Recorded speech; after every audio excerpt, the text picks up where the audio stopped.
Please do subscribe to Prajabheri News Channel.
చేసినటువంటి గౌరవ అతిథులకు మరియు జిల్లా అధికారులకు, కాలేజీ సంబంధించినటువంటి అధ్యాపకులు మరియు ప్రిన్సిపల్ మరియు ఇతర శాఖల అధికారులు, విద్యార్థులు, ఎన్సీసీ క్యాడెట్స్, ఎన్ఎస్ఎస్ విద్యార్థులకు అందరికీ కూడా ప్రత్యేక ధన్యవాదాలు. Central bureau of communication, government of India.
ప్రభుత్వ కళాశాలలో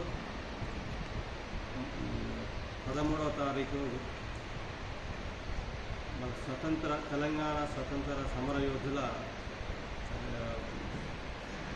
సంబంధించినటువంటి ఎగ్జిబిషన్, ఫోటో ఎగ్జిబిషన్ మన గుజరాత్ కళాశాలలో నిన్న అంటే 13, 14 ఈ 2 రోజుల్లో కూడా కళాశాల ఆడిటోరియంలో నిర్వహించడం జరిగింది. దీనికి మనకు ఈ స్వతంత్ర పోరాటంలో తెలంగాణ నుంచి, ఆంధ్ర నుంచి పాల్గొన్నటువంటి సమరయోధులందరినీ కూడా చిత్రపటాలు, తర్వాత వాళ్ళ అబ్స్ట్రాక్ట్స్ అంటే వాళ్ళ జీవిత చరిత్రకు సంబంధించిన విషయాలన్నీ కూడా డిస్ప్లే చేయడం జరిగింది.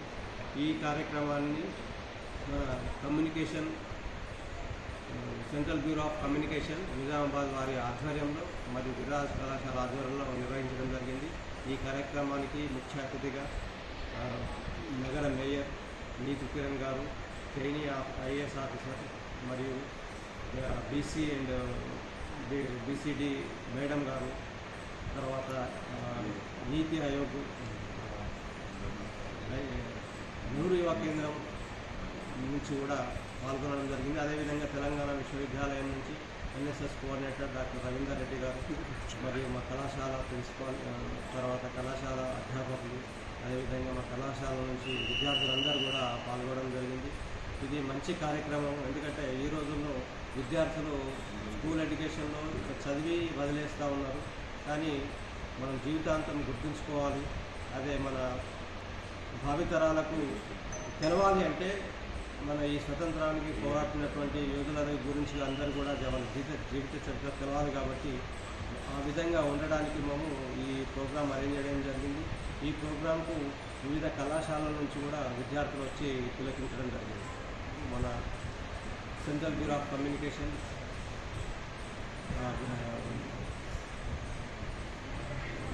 గారు నిర్వహించడం జరిగింది. ఈ మా కళాశాలలో నిర్వహించినందుకు కళాశాల తరఫున, విద్యార్థుల తరఫున, అందరి తరఫున కూడా అతను కృతజ్ఞతలు తెలియజేస్తున్నాను.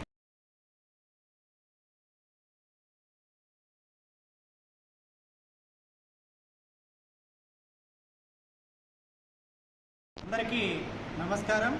నా పేరు ధర్మానయ్. కేంద్ర సమాచార ప్రసార మంత్రిత్వ శాఖ central bureau of communication field office నిజామాబాద్లో నేను ఫీల్డ్ పబ్లిసిటీ ఆఫీసర్గా పనిచేస్తున్నాను. మేము నిన్నటి రోజున తెలుగు స్వాతంత్ర సమరయోధులపై ఛాయాచిత్ర ప్రదర్శన కార్యక్రమాన్ని, ఫోటో ఎగ్జిబిషన్ ఏర్పాటు చేయడం జరిగింది. అందులో ప్రధానంగా మన Nizamabad municipality mayor Neetu Kiran madam garu, మరియు అలాగే trainee assistant collector Saketh sir garu, మరియు మన జిల్లా మహిళా శిశు సంక్షేమ శాఖ అధికారి రసుల్బి, అదేవిధంగా మన జిల్లా యువజన శాఖ అధికారిని శైలి బిల్లాల్ గారు, ఇతర జిల్లా అధికారులు, అధ్యాపకులు, మన యొక్క కళాశాల Giriraj college principal doctor P Rammohan Reddy అందరూ కూడా వచ్చి విద్యార్థులకు కూడా కొన్ని సూచనలు, సలహాలు వాళ్ళన్నీ ఇవ్వడం జరిగింది. ప్రధాన మాకు ఉద్దేశం ఏంటంటే నేటి యువతరానికి మేము ఏర్పాటు చేసినటువంటి తెలుగు స్వాతంత్ర సమరయోధులు ఏదైతే ఛాయాచిత్ర ప్రదర్శన ఉందో చాలామందికి తెలియదు. కాబట్టి వాళ్ళకందరికీ తెలియజేయాలనే ఉద్దేశంతో మేము నిజామాబాద్ జిల్లా కేంద్రంలో మేము గిరిరాజ్ గవర్నమెంట్ డిగ్రీ కళాశాలలో 30 ప్యానల్స్తో మేము యొక్క తెలుగు స్వాతంత్ర సమరయోధులు ఆనాడు వారు ఏ విధంగా పోరాటం చేశారు, ఏ విధంగా త్యాగం చేశారు, వారి యొక్క జీవిత చరిత్ర సంబంధించిన అంతా కూడా మేము క్లుప్తంగా ఈ ఎగ్జిబిషన్లో ఏర్పాటు చేయడం జరిగింది.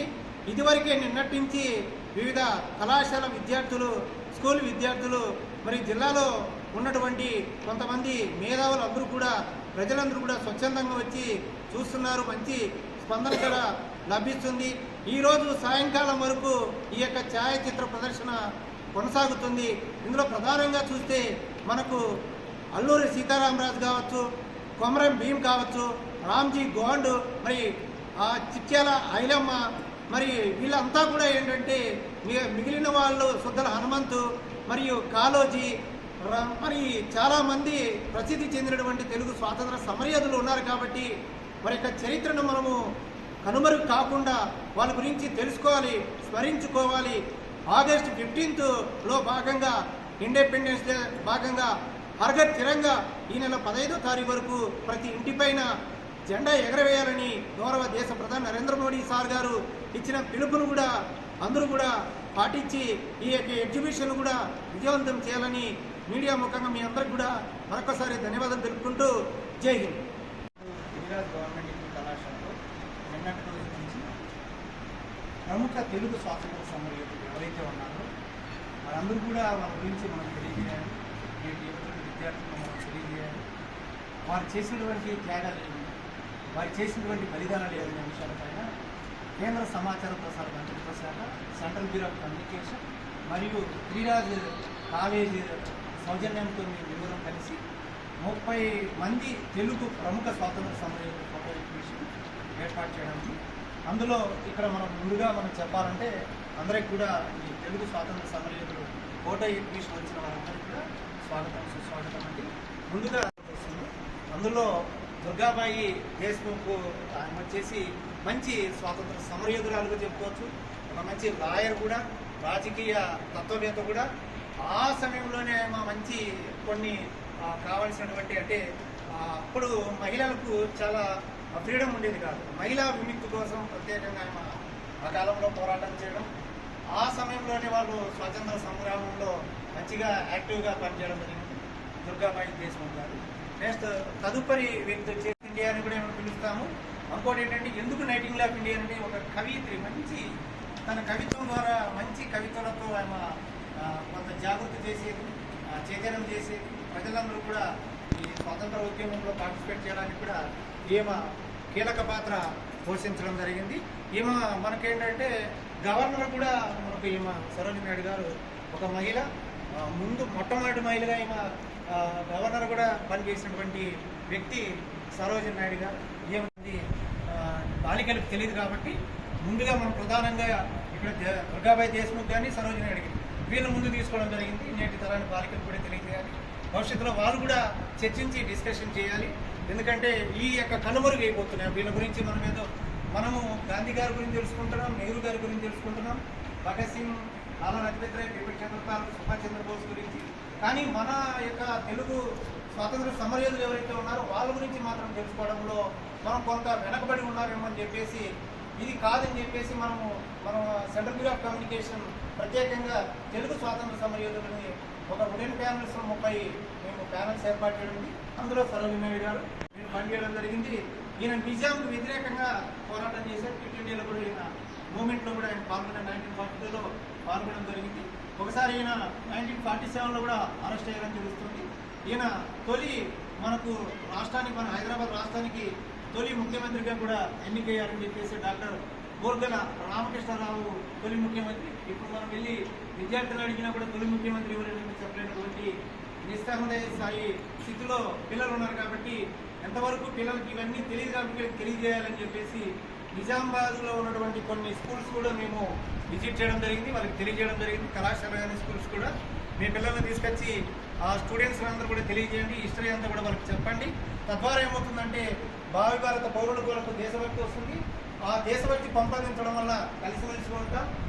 జాతీయ సమైక్యతను పెంపుదల కోసం మనం కృషి చేసిన వాళ్ళు ఉంటామని సెంట్రల్ బ్యూరో ఆఫ్ కమ్యూనికేషన్ కృషి చేస్తుంది. పత్రికలు కూడా ఆ కాలంలో చాలా ప్రముఖంగా పనిచేయడం జరిగింది. పత్రికల ద్వారా కూడా ఆ కాలంలో పత్రికలు ఏదైనా ఒక న్యూస్ పబ్లిష్ చేసే అప్పుడు బ్రిటిష్ వాళ్ళు వచ్చేసి వాళ్ళను నిర్బంధం చేసేవాళ్ళు, వాళ్ళకు కఠినమైనటువంటి శిక్షలు వేసేవాళ్ళు. అదిగాక వాళ్ళ ఆస్తులు పోగొట్టుకొని కూడా వాళ్ళ ఆస్తులు అమ్మి కూడా ఇక పత్రికలు స్టార్ట్ చేసి ఒక ప్రచారం రూపంలో తెలియజేసేవాళ్ళు. నవ్వులు అయితే ఒక పక్క, మరి అదేవిధంగా పత్రికలు కూడా స్టార్ట్ చేసి పాత్రికేయులు కూడా దీంట్లో పనిచేయడం.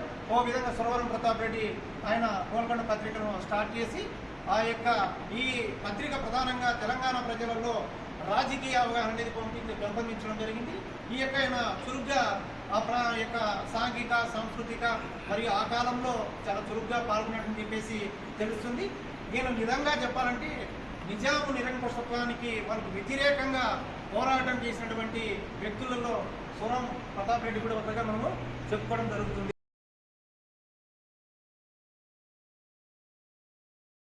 తెలుగు స్వాతంత్ర సమరయోధుల ఫోటో ఎగ్జిబిషన్ కార్యక్రమానికి ఇచ్చేసినటువంటి గౌరవ అతిథులకు మరియు అధికారులకు మరియు విద్యార్థులకు, ఎన్సీసీ క్యాడెట్లకు అందరికీ కూడా స్వాగతం, సుస్వాగతం.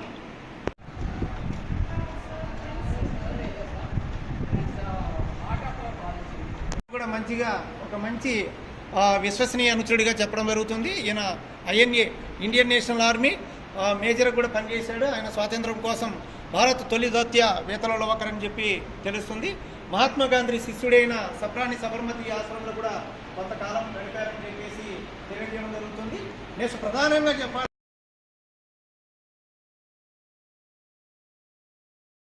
ఈ వ్యక్తులకు బాగా ప్రముఖమైనటువంటి సుప్రసిద్ధి చెందినటువంటి స్వాతంత్ర సమరయోధులు కొమరం భీమ్ అని చెప్తాం. ఆదిలాబాద్కి చెందినటువంటి వ్యక్తి. ఈయన ఒక మంచి గిరిజన నాయకుడు. హైదరాబాదు విముక్తి కోసం ఆ రోజు ఆషాఫ్ జాహీ రాజవంశానికి వ్యతిరేకంగా ఎదురెడ్డి పోరాడారు. నిజాం పాలన కింద పనిచేసే భూస్వాములపై పోరాడారు. ఈ అడవి నాది, ఈ సంపద నాది, మీకెందుకు ఇవ్వాలని చెప్పేసి, మేము పన్ను కట్టమని చెప్పేసి ఆ రోజే ఎదురెడ్డి నిలబడినటువంటి వ్యక్తి కొమరం భీమ్ అని కూడా తెలియజేయడం జరుగుతుంది. కొంతమంది సైనికులు తయారు చేసుకున్నాడు.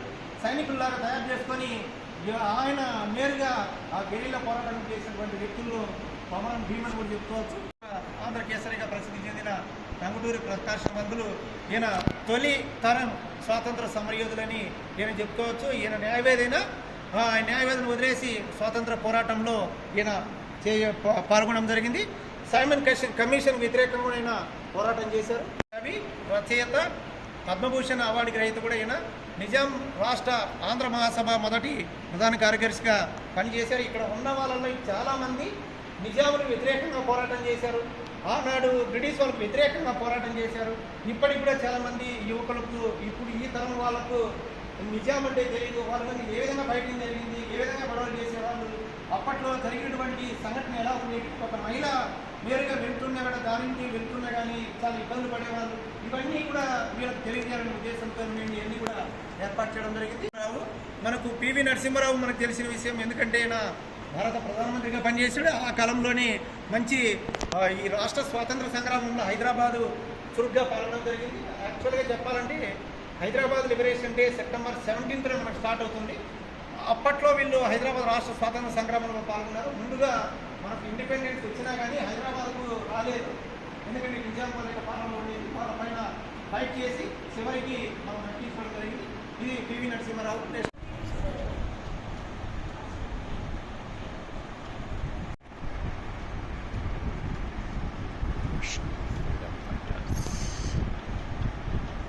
భూస్వాములు ఎవరైతే ఉన్నారో మనకు నిజాం అణిచివేత పాలనలో రైతాంగ పోరాటం కూడా ఆయన పనిచేయడం జరిగింది. గట్టిగా పోరాటం చేశాడు. దొరల గడిలను ఈయన పాలన వ్యతిరేకంగా పోరాటం జరిగింది. ఇది నెక్స్ట్ సంఘం లక్ష్మీబాయి అమ్మ చిత్రకారిణి, రచయిత్రి. ఈమె మంచి సామాజిక కార్యకర్త. ఈమె బాగా సంక్షేమం కోసం, వెల్ఫేర్ కోసం ఈమె పనిచేయడం జరిగింది. ఈమె 1972 27 నుంచి 28 వరకు సైమన్ గో బ్యాక్ కమిషన్ ఆందోళనలో కూడా ఈమె పాల్గొనడం జరిగింది. గాంధీ ఇచ్చినటువంటి పిలుపులో కూడా ఈమె ఉప్పు సత్యాగ్రహంలో కూడా ఈమె పార్టిసిపేట్ కావడం జరిగింది.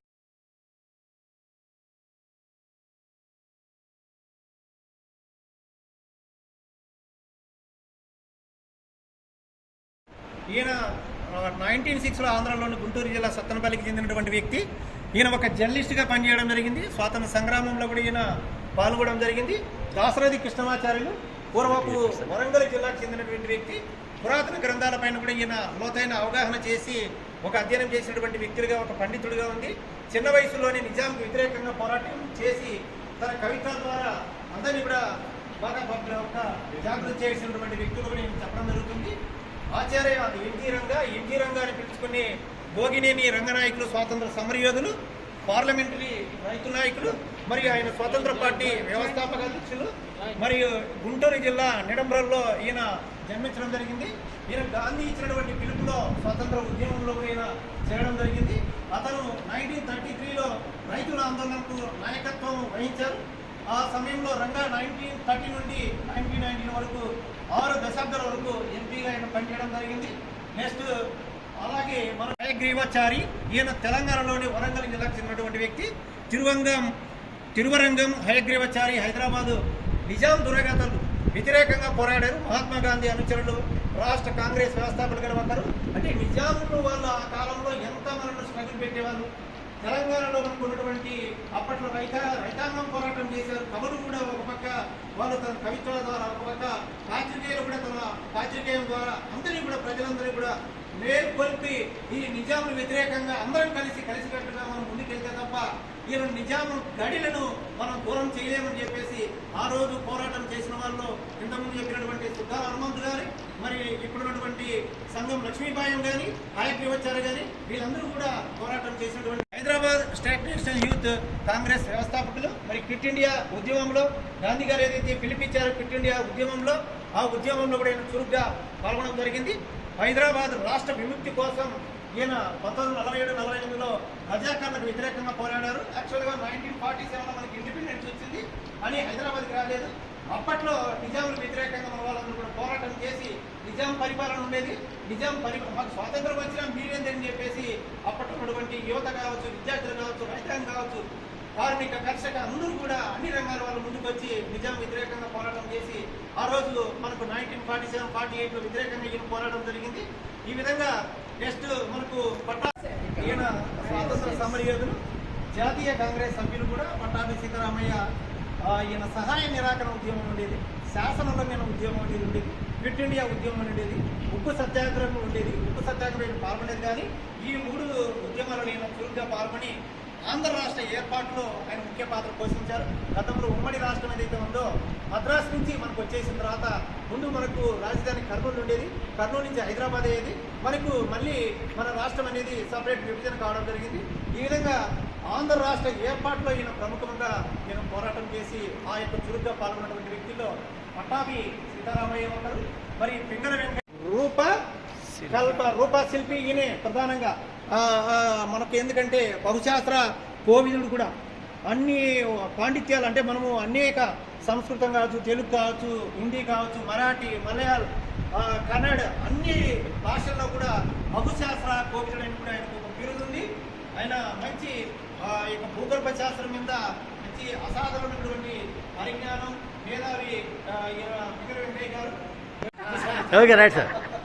ఓకే, ఆయన రూపొందించిన జాతీయ పతాకం కొద్దిపాటి సారణలో ప్రస్తుతం మనం ఎగరవేసిన త్రివర్ణ పతాకంగా మారింది. అంటే ఈరోజు 14th ఈరోజు ఉంది కదా, ముందు మనకు ఒక జాతీయ జెండా అనేది ఉంది, దాన్ని రూపం దాల్చడానికి చాలా టైం పట్టింది. 15th మనం జెండా ఎగరేసుకున్నాం. ఇప్పుడు కనబడుతున్నటువంటి త్రివర్ణ రంగు జెండా అప్పట్లో ఉండేది అంతా అంటే కొంత మార్పు, అంటే మనం కలర్స్ కొన్ని చేంజ్ కావడం, మళ్ళీ చివరికి ఈ యొక్క కలర్ కావాలని చెప్పేసి చివరిగా మనకు ఇప్పుడు త్రివర్ణ పతాకం ఏదైతే ఎగరేస్తున్నామో చేసినటువంటి రూపశిల్పి పింగళ వెంకయ్య గారి గురించి అయితే మాత్రం ఈయన మన్యం వీరునిగా, మన్యము అక్కడ ఉన్నటువంటి శ్రీకాకుళం ఆ పక్క ఏరియాలో పోతే కనుక మనం అక్కడ ఆంధ్ర రాష్ట్రంలోకి వెళ్తే మన్యం వీరుడిగా ఈయన అటవీ ప్రాంతంలో ఎక్కువ అక్కడ ఉన్నటువంటి ఆ యొక్క తెగలతో మన్యం వీరుడిగా ప్రసిద్ధికించినటువంటి వ్యక్తి. పశ్చిమ గోదావరి జిల్లా అటవీ ప్రాంతం నుండి బ్రిటిష్ వారిపై గెరిల్లా యుద్ధం చేశారు. గెరిల్లా యుద్ధము అంటే మీకు తెలుసలేదు కావచ్చు, కానీ గెరిల్లా యుద్ధం ఎలా ఉంటుందంటే కనుక ఒక్కసారిగా మనము మన దగ్గర ఉన్నటువంటి ఇప్పుడున్నటువంటి అణ్వాయుధాలు కానీ ఇప్పుడున్నటువంటి సంబంధించినటువంటి అస్త్రశస్త్ర విద్యలన్నిటి అప్పుడన్నీ ఏముండవు. మనిషి చావడము రావడము అది అదేదో ఒకటి జీనా మరణాయుధం మరణ సీకో అని చెప్పేసి మనం నేర్చుకుని ఉంటాం. ఆ విధంగా వీళ్ళు గెరిల్లా యుద్ధం ప్రకటించారు. ఏదైనా కానీ మనం సాధించుకోవాలని చెప్పేసి చేసినటువంటి వ్యక్తి మన అల్లూరి సీతారామరాజు. ఆ యొక్క సమయంలోనే గోదావరి జిల్లాలో ఉన్నప్పుడే ఆయన్ను భారతదేశంలో ఒక ప్రధానమైనటువంటి తెలుగు రాష్ట్రాల్లో సీతారామరాజు చేసినటువంటి పోరాటం అనివిచరణీయం. ఎందుకంటే చాలా ఆయన గట్టిగా ఆ కాలంలో పోరాటం చేయడం వల్ల కూడా మనకు స్వాతంత్రం సిద్ధించిందని కూడా చెప్పుకోవచ్చు. అలావుద్దీన్ గారు వీళ్ళు సయ్యద్ అలావుద్దీన్ హైదరాబాద్కి సంబంధించినటువంటి మక్కా మసీద్ ఇమామ్గా పనిచేసేవారు. ఇమామ్ మౌజామ్ అని చెప్తూ ఉంటాం. ఈయన పనిచేసేవారు హైదరాబాద్ సంస్థానంలో. బ్రిటిష్ రెసిడెన్స్ 1857 జూలై 17న జరిగిన దాడికి నాయకత్వం వహించారు. నెక్స్ట్ తర్పతి ఖాన్ 1850 ఒక విప్లవకారుడు. నెక్స్ట్ కొండా లక్ష్మణ బాపూజీ ఈయన మన పక్క జిల్లా ఉన్నటువంటి ఆదిలాబాద్ జిల్లా. ఈయన వాంకెడి గ్రామంలో జన్మించాడు. 41లో మహాత్మా గాంధీతో కలిసి ఈయన 42లో క్విట్ ఇండియా ఉద్యమంలో పాల్గొన్నాడు. నెక్స్ట్ చిట్యాల ఐలమ్మ నిజాం పాలన పైన ఈమె తిరుగుబాటు చేసినటువంటి ప్రముఖ నాయకురాలుగా పేరొందినటువంటి వ్యక్తి. ఐలమ్మను ఇంకో పేరుగా మనం పిలుస్తాం, చాకలి ఐలమ్మని కూడా చెప్తూ ఉంటాం. ఎందుకంటే ఈమె మనం చెప్పాలంటే రొమ్ము విరిచి ఒక మహిళైనా కూడా ధైర్యంగా నిలబడి వాళ్ళను ఎదురెడ్డి అవసరం ఉంటే వాళ్ళని చంపడానికి కూడా ఒక కర్రతోనే ఆమె చేసిందని చెప్పేసి చరిత్ర చెబుతుంది, మనం తెలుసుకోవడం జరిగింది. ఇది చాకలి ఐలమ్మ యొక్క చేసిన పోరాటంలో చాలా చురుగ్గా పాల్గొన్నారు. ఈమె రజాకారుల వ్యతిరేకంగా పోరాటం చేశారు. మరి స్వాతంత్ర ఉద్యమంలో కూడా పూర్తిగా ఈమె పార్టిసిపేట్ చేసినటువంటి వ్యక్తి చిట్యాల ఐలమ్మ. తెలంగాణ జాగిత్యాల పైన పోరాడిన స్వాతంత్ర సమరయోధుడిగా ఈయన కూడా చెప్పచ్చు. స్వామి రామానంద తీర్థ హైదరాబాద్కు సంబంధించినటువంటి కాంగ్రెస్ వ్యవస్థాపకులు వీళ్ళు. ఈయన నిజాం అరాచక పాలన వ్యతిరేకంగా పోరాటం చేసినటువంటి వ్యక్తి. చాలామంది ఇక్కడ ఉన్నటువంటి వాళ్ళలో 30 టాలెంట్స్ పెడితే ఇంచుమించు చాలామంది నిజాం పాలన వ్యతిరేకంగా పోరాటం చేశారు. మీరు ఇప్పటికైనా నిజాం పాలన అంటే ఏంటి, వాళ్ళు ఏ విధంగా పోరాటం చేశారనే అంశాలపైన ఇక్కడే కాకుండా మీకు కావాల్సినటువంటి గ్రంథాలన్నీ కూడా లైబ్రరీలో దొరుకుతుంటాయి, మరి వికీపీడియాలో దొరుకుతుంటాయి, యూట్యూబ్లో కూడా దొరుకుతుంటాయి. కాబట్టి మీరు తెలుసుకోవాలి. ఎందుకంటే భవిష్యత్తు తరాల వాళ్ళకు కూడా మీకు తెలియజేయాలి. కనుమరుగు కాకుండా ఉండాలంటే మీలాంటి యువకులందరూ కూడా, విద్యార్థులందరూ కూడా తెలుసుకొని అవసరం ఉంటే ఇంటి దగ్గర వెళ్ళినప్పుడు గ్రామీణ ప్రాంతాల్లో కూడా మీరు తెలియజేసి ఒక మీటింగ్ లాగా పెట్టుకొని 10 మందితో 15 మందితో పిల్లగాలను ఒక పోరగాలను పెట్టుకొని గల్లీలో తెలియజేసి వీళ్ళ గురించి ఇంకా వాళ్ళు కొంతమంది దేశభక్తి కూడా పెంపొందించుకోవడం జరుగుతుంది. ఎందుకంటే మనము ఒక్కొక్క సినిమా స్టోరీకి అయితే గంటల ప్రకారం చెప్పుకుంటాం, కానీ ఒక ఏ విధంగా సినిమాలో ఆ హీరో ఏ విధంగా ఫైట్ చేశాడు, ఏ విధంగా మాట్లాడుతున్నాడని చెప్పుకుంటున్నాం, కానీ వీళ్ళ గురించి చెప్పుకోవడంలో మాత్రం మనం విప్లవం చెందకూడదు. మీ పైన టార్గెట్ పెట్టుకోవడం జరిగింది. బద్దం ఎల్లారెడ్డి ఈయన కూడా నిజాం పాలన వ్యతిరేకంగా పోరాటం చేసినటువంటి వ్యక్తుల్లో ఈయన కూడా ఓవైపు మరి సర్దార్ జమల్ కేశవరావు ఈయన నిజాం పాలన, ప్రతి ఒక్కరూ నిజాం పాలన వ్యతిరేకంగా పోరాటం చేసిన వ్యక్తుల్లో ఇప్పుడున్న వాళ్ళందరూ కూడా. ముగ్ధం మొహిద్దీన్ కూడా ఈయన హైదరాబాద్ రాష్ట్రం మెదక్ జిల్లాలో జన్మిస్తే ఉర్దూ కవి, నిజాం పాలన, ప్రతి ఒక్కరూ నిజాం పాలన మీద ఈయన పోరాటం చేసినటువంటి వ్యక్తుల్లో ఈయన కూడా చెప్పడం జరుగుతుంది. నెక్స్ట్ అవినారాయణ రెడ్డి ఈయన 1908లో నల్గొండ జిల్లా బొల్లపల్లిలో జన్మించారు. ఈయన పరోపకారి మరియు సంఘ సంస్కృత, తెలంగాణ ఉద్యమానికి నాయకత్వం వహించినటువంటి వ్యక్తుల్లో ఈయన కూడా ఒకరు చెప్పుకోవడం జరుగుతుంది. ఆర్య సమాజ్ సభ్యులు మరియు ఈ హైదరాబాద్ చివరి నిజాం మీర్ ఉస్మాన్ అలీ ఖాన్ చంపడానికి ప్రయత్నించి సంచలనం సృష్టించారు. అరే చూడండి, అప్పట్లో వాళ్ళను చివరి ఒక మీర్ ఉస్మాన్ అలీ ఖాన్ను చంపడానికి ప్రయత్నించాడంటే ఎంత ఆయన తెగువ ఉంటుంది, ఎంత బలిదానం ఉంటుంది, అవసరమైతే వాళ్ళ చేతిలో చనిపోవాల్సినటువంటి పరిస్థితి కూడా ఉంటుంది. ఎవరి కోసం చేశారు? మన కోసం చేశారు. ఈరోజు స్వేచ్ఛగా మనం ఇంత తిరగలుగుతున్నామంటే వారు ఇచ్చినటువంటి బలిదానం, వారు ఇచ్చినటువంటి ఆరోగ్యం చేసినటువంటి త్యాగమే మనం చెప్పుకోవచ్చు. కలోజీ అని చెప్తూ ఉంటాం. చాలా మంచి ఒక కవి, ఒక మంచిగా చెప్పాలంటే ఒక ఈయన ప్రసిద్ధి చెందినటువంటి కవి, ఒక స్వాతంత్ర సమరయోధుడు. ఆ రోజు నిజాం నిరంకుశత్వానికి వ్యతిరేకంగా పోరాటం చేసినటువంటి వ్యక్తుల్లో ఈయనొకరు. షోయిబుల్లా ఖాన్ స్వాతంత్ర సమరయోధుడు, ఒక మంచి నిజాం వ్యతిరేకంగా రాసినటువంటి ఒక జర్నలిస్ట్. హైదరాబాద్ సంస్థానంలో అమాయకుల పైన జరిగినటువంటి దారుణాల గురించి ఈయన అప్పట్లో రాయడానికి ఇమ్రేజ్ పత్రికను ప్రారంభించాడు. ఖమ్మం జిల్లాలో జన్మించాడు. నిజాం వ్యతిరేకంగా పత్రికలు రాసినందుకు 28 సంవత్సరాల వయసులోని నిజాంలు రజాకారులు ఆయన్ను హత్య చేశారు. ఈ యొక్క తెలుగు స్వాతంత్ర సమరయోధులు ఛాయాచిత్ర ప్రదర్శన చేసినటువంటి అందరికీ కూడా మరొకసారి ప్రత్యేక ధన్యవాదాలు. Central bureau of communication, field publicity officer ధర్మారాయ్.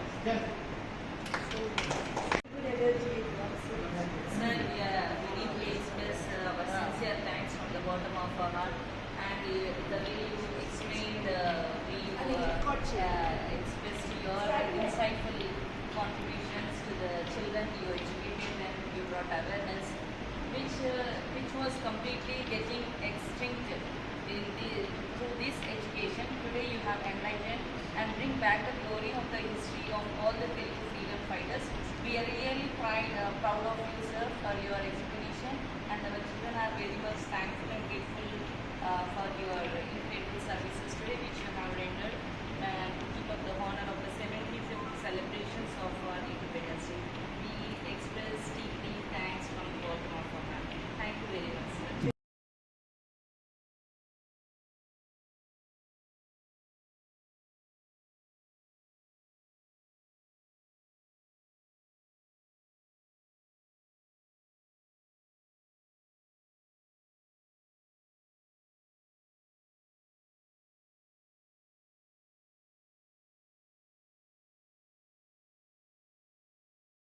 We should get an order from the government. We should expect in our colleges also at least yearly once on 15th August, and we should honor all these leaders who have sacrificed for our nation. It has to be there, sir, every year. That's what. A very good program. Thank you very much. And one small service statement. Today you have educated about all these nation leaders.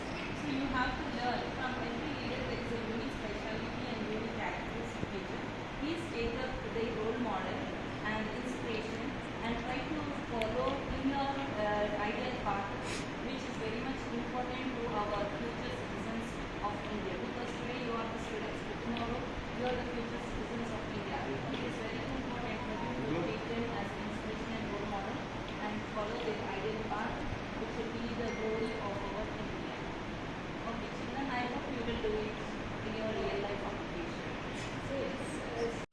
చిన్న submission to the government sir. Present CC model textbooks, government has tried to introduce all the real life application methods in the form of project works, activities, etc. Which is really appreciable. Only one thing is we are lacking, sir. This small submission I want to give to the government. That is, many of these national leaders.